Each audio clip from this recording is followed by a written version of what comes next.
Hello, everyone. I'm just going to check in the group here and see what we're doing. Make sure. This is so exciting. Sunday Facebook Live is an interview this week.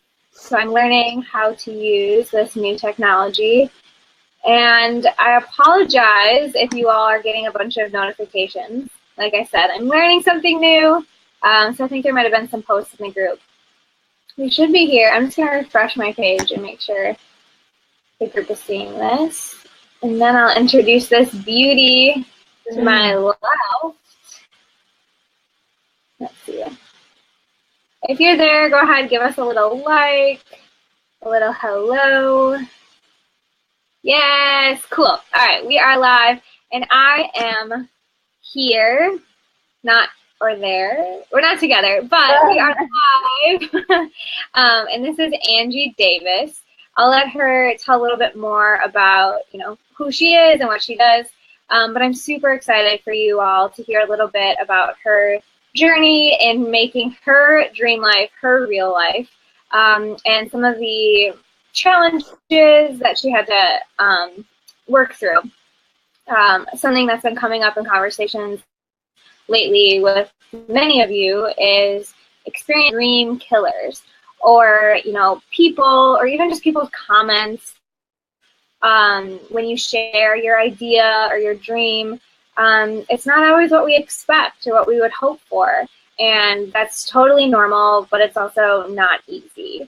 So I wanted to invite Angie on to give you a little bit of perspective and some tools for how to work with those dream killers and protect your visions. So Angie, why don't you start out by just telling us a little bit about what you're pursuing and your decision to make your dream life and pursue your passions. All right, awesome. Thanks so much, Hannah. I'm super excited to be on this video call with you and all the Dream Life is Real Lifers. I mean, it's hard to even know where to begin, but really, I mean, I graduated from college rather, and I was super excited and ready to go, and I went to business school, and when I left the business school, there was this sort of expectation about what dream life looks like, and what this kind of like standard framework is of especially heading into a corporate atmosphere or a larger organization, and establishing your reputation in that setting, putting on the suit coat and the fancy clothes and kind of rocking all of that. And so I did that for a little while, and I wanted to really get a chance to try that out and see, is that really what, I want to go out and do. And for a few years, I had already been teaching yoga, and that was sort of my side gig. So that was like my side passion project. And I was teaching maybe 12 to 16 yoga classes a week while working full time for an organization, a corporate organization in Milwaukee at the time. And I knew, okay, I'm going to totally burn out trying to balance both of these things. This side passion project has to start to weave its way in a little more towards my main focus. And, some things that helped me along the way there were integrating some of my side passions into my main job in the meantime. So, for example, I would teach yoga classes during lunchtime at the corporate setting that I was at, or I would invite different folks to come and go on a walk with me during lunchtime to get fresh air, because that's, yoga and nature and that sort of realm it's really my passion and my focus with well-being. So that was something that really helped me, but then I knew that I wanted more. I knew that I couldn't just be like a little sprinkle here or there. And so at the time I was really taking some time to sit with myself and be like, okay, what do I really want to be doing? And what can I be doing that, I don't have to be getting paid, or I would do even if I wasn't getting paid. And that really helped me put into perspective what I wanted to pursue, which was a career that was more focused on mindfulness and well-being and yoga. And so I did quit my job without having a next job to land. So it was a little bit scary to pursue dream life, right? But then it was it's this element of really like trusting the universe. Like as I put good and I put what I really want to be doing out there, trusting that, okay, it's going to work its way out one way or another, because everything does and it has to. And so then I now am working with an organization called Breathe for Change that brings wellness and yoga to educators to support them and empower them in their own well-being and provide them with the tools to support their students to do the same. Should I keep going, Hannah? Yeah, I mean, okay. Just talk maybe a little bit now about what life is looking like since you, are living in your passions. Yeah, I mean, it's a roller coaster, right? So like even as you pursue dream life and all of that good stuff, it's a roller coaster. Some days you're like, oh, I'm totally on the right path and I'm so excited and everything's going awesome, and all of a sudden all these things are kind of progressing in the way you like, and then you might have a couple of days or even a couple of weeks where you're like, oh my gosh, what did I do? I left, that security or that stability or even the community that I hadn't surrounded myself with, depending on how big your kind of leap away from where you are now towards your dream life situation is. So for me, I ended up landing in California from Wisconsin, and that was a big leap and has definitely been a roller coaster ride of experience. But I would say, not only turning inwards and helping yourself, but, try to figure out what's calling you, but also, reaching out to, either a mentor or a life coach or someone that can support you along the way. Because I had a lot of conversations, even before I left my previous role to pursue where I'm now and have been for about 2 years. I had so many conversations, and I continue to have conversations with supports along the way to just have an extra ear to listen. So sometimes you'll know things around in your head for a while and you'll be like, okay, this is great, this is awesome, and I'm ready. And then sometimes you need that extra oomph, like a little bit of saying it out loud and seeing how it sounds, and then maybe a little validation or affirmation from someone that can support you and really share an unbiased opinion, right? So depending who you're going to, they might be kind of trying to shape this course. I've heard, in terms of the focus on dream killers, I definitely have a few folks in my life that have this some sort of idea of what I should be doing and what my life should be like, looking like, and they want to shape me onto that course. But what is it in my truth and within me that feels right? And honestly, at the end of the day, we're the only ones that have to sit with that experience, right? So recognizing that I'm in control of my own experience, and that's really what's going to help us to get to the spot that's going to make us happiest, instead of trying to please others. Yeah, I love what you're saying about like finding those people that you can connect with and, will be that sort of sounding board for you. But as you mentioned, that's not every single person in any of our lives, right? Like no one is like non-biased.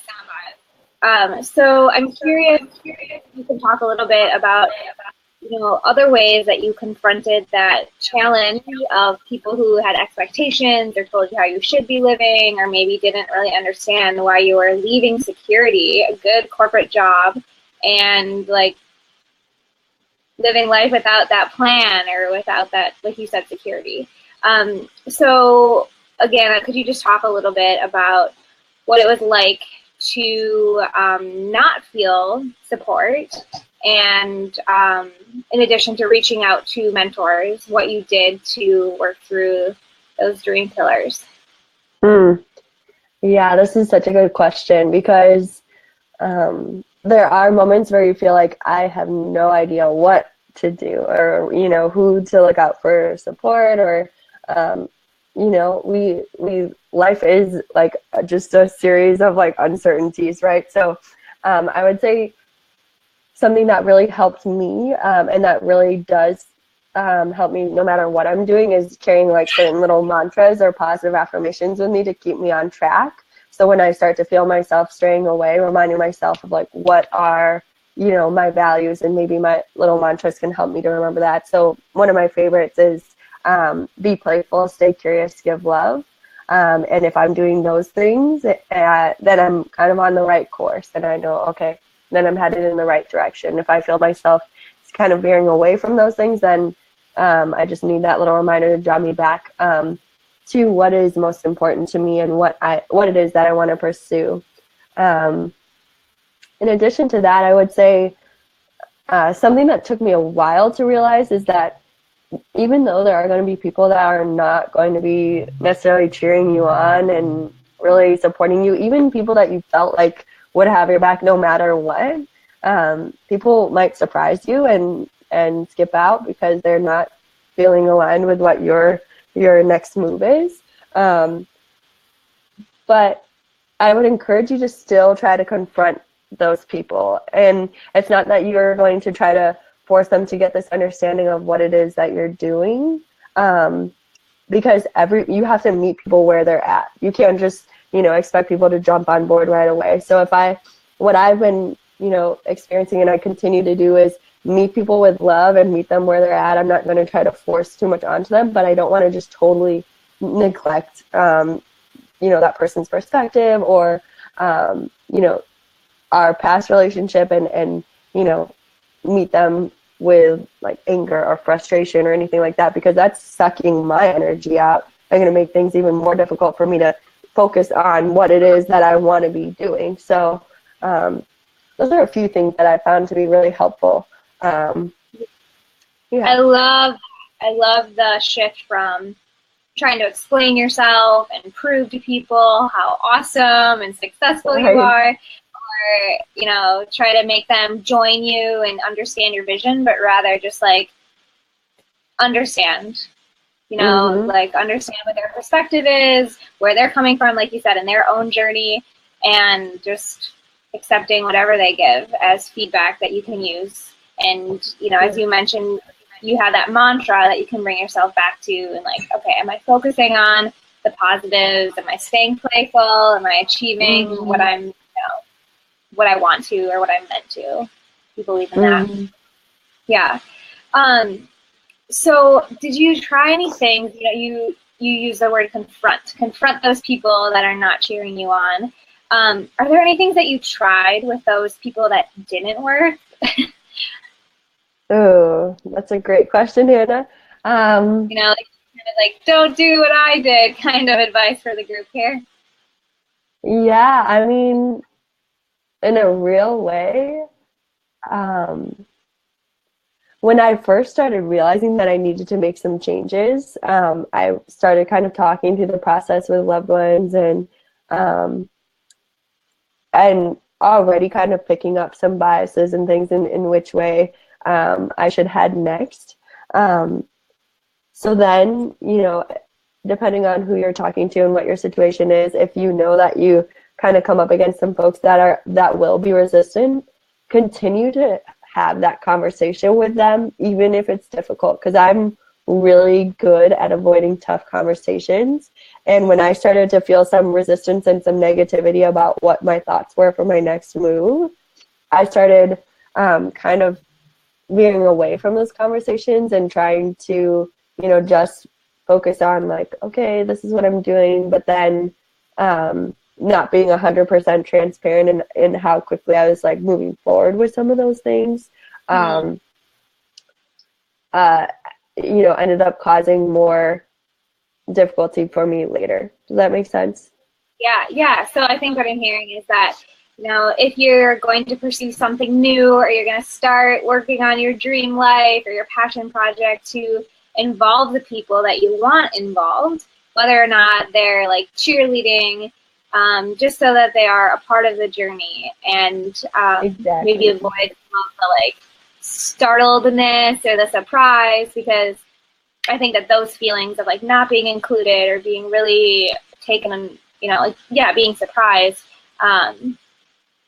it just accelerates everyone's reactions. Yeah, right? definitely.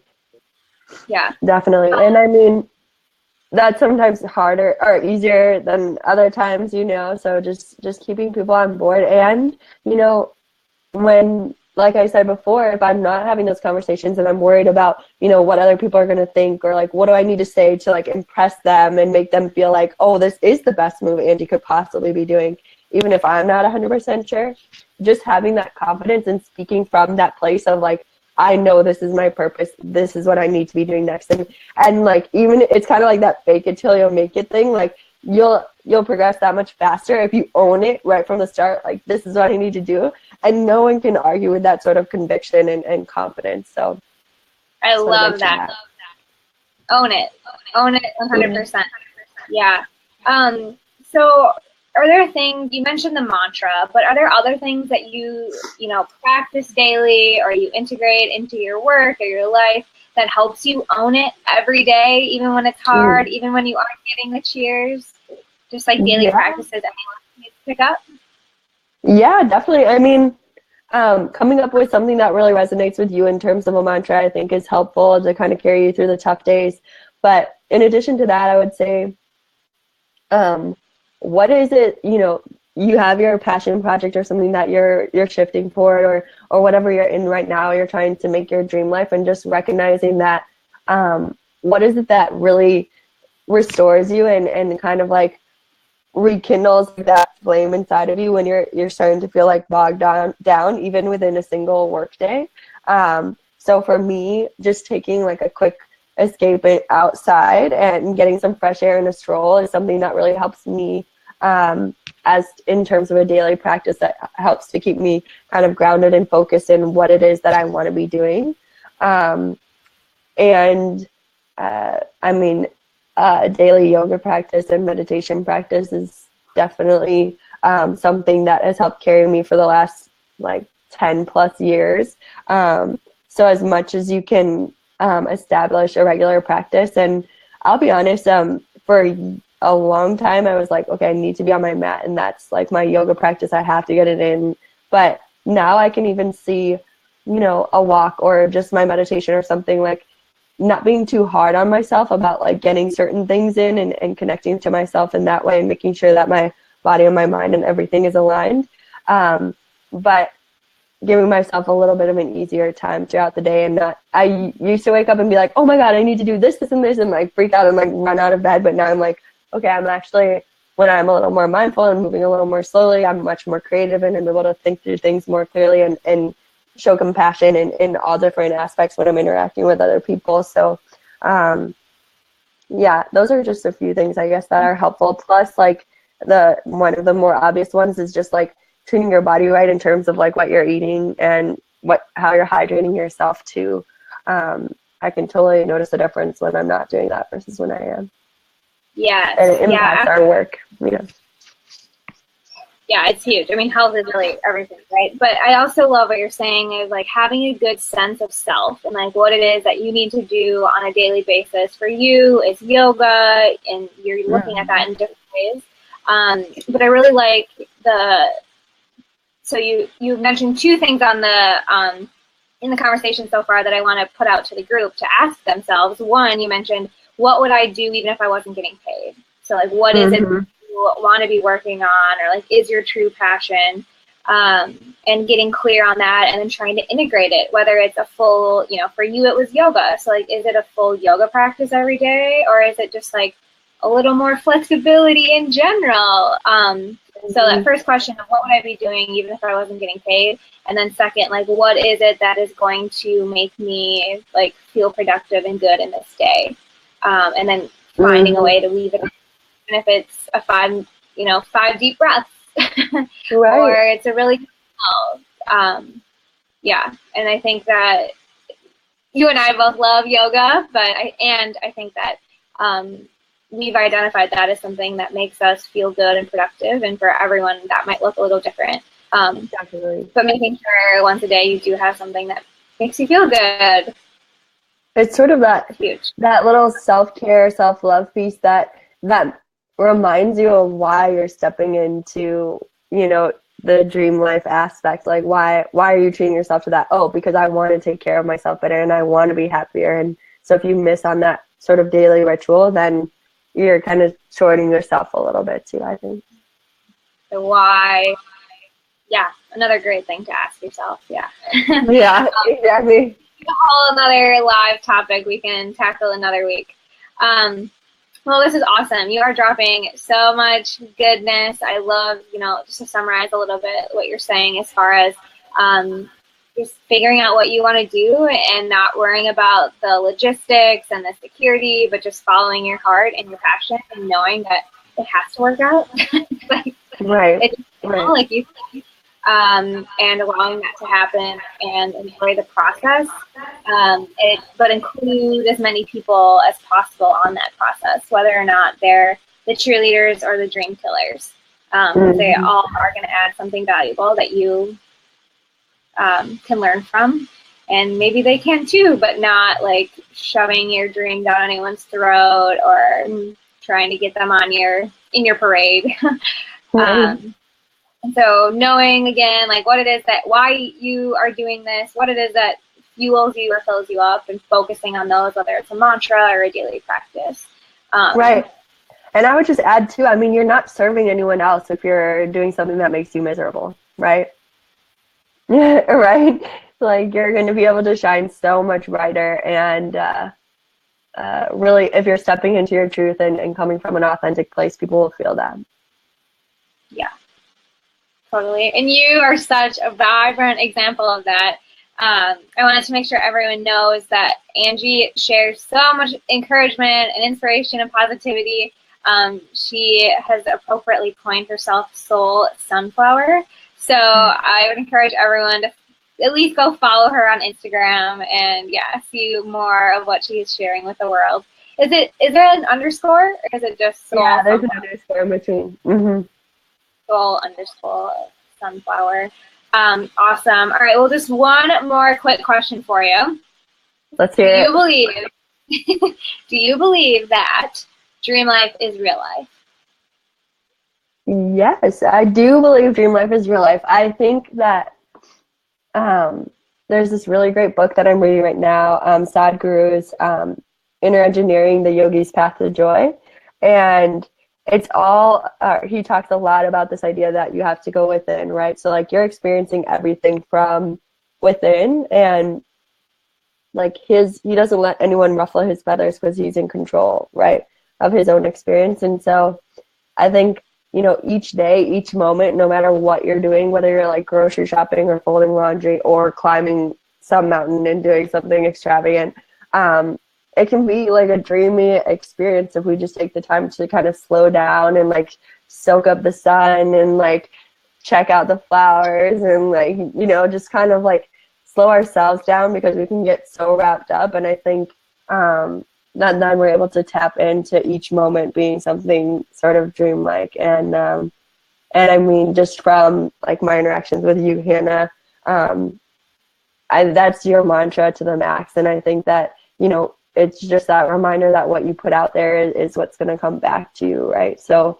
having that mindset and really owning it and knowing it, then it's just, you can change like literally the patterns in your brain so that you can embody and really embrace that. So I think that's something that you've really inspired me. And it literally, whenever I'm just kind of thinking about something or I'm feeling kind of like, I don't know, and then I like remember like, oh yeah, dream life is real life. I'm in control. I got this. Like, it's totally helpful. Yeah, that's my common thread in what you said tonight too. And that like when you take ownership, you totally own that, like whatever is happening externally, whether I'm working in corporate and teaching a billion yoga classes and stressed out to the max, or I'm moving and maybe not getting all the support that I wanted, like coming back to, I can choose this experience and I can decide that this is dreamy and make the most of it. At the end of the day, it's all you. Yeah. And we're all totally capable of choosing that dream life experience for ourselves. So again, I so want to thank you. Maybe we'll get some comments and we can like do this again if people have more questions for you. But again, I really appreciate you, and I'm so inspired by your commitment to making positive impacts in your communities. So yeah, go follow Soul Sunflower and drop us some comments if you have any, more questions for me or for Angie, or you totally disagree with something we said. Let us know. This conversation is to be continued. Awesome. Thank you so much, Hanna. Thanks for having me on. Yes, of course. Thanks everyone, and I'll see you next week live once again. So go out, ask yourself this week, what would I be doing even if I wasn't getting paid? And what do I need to do each day to make myself feel dreamy, or, focus on the good at some point in my day? And yeah, maybe set those intentions tonight and go make it happen. Awesome. All right. See you guys.